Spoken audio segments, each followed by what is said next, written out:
Senior officials of the Nairobi Hospital have applied to have High Court Judge Professor Nixon Sifuna recuse himself in a case pitting two factions fighting for the control of one of the highest, or rather the biggest hospital in Kenya.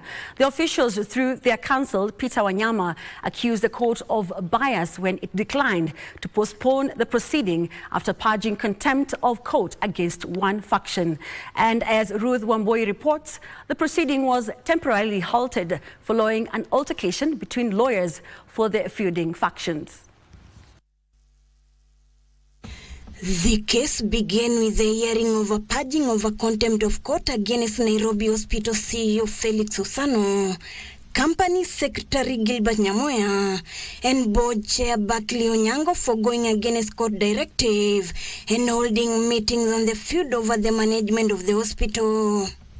Sorry about that, my lord. Yeah. Otherwise, my lord, I am ready to proceed where I started.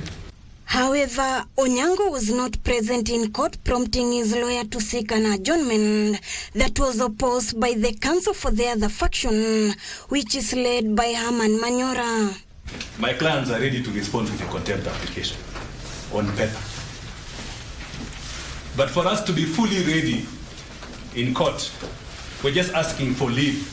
What you have seen is a series of applications to derail proceedings, filibuster, so that the court loses track.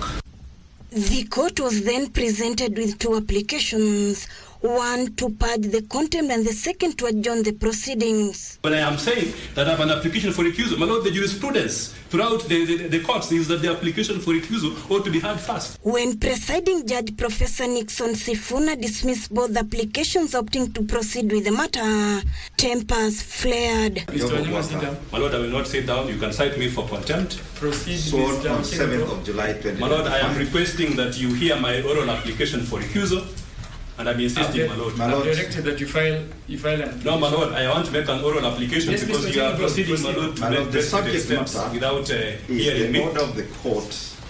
My lord, you have a duty to hear the parties. On the 3rd of no, my lord, you have a duty to hear the parties. This prompted the court to retreat to the chamber with all counsels present to cool off.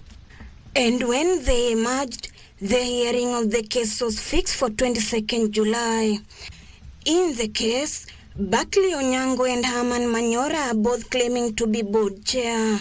Manyora was allegedly installed through a special board meeting as chairman on 30th June this year. Ruth Wamboi for Prime Edition.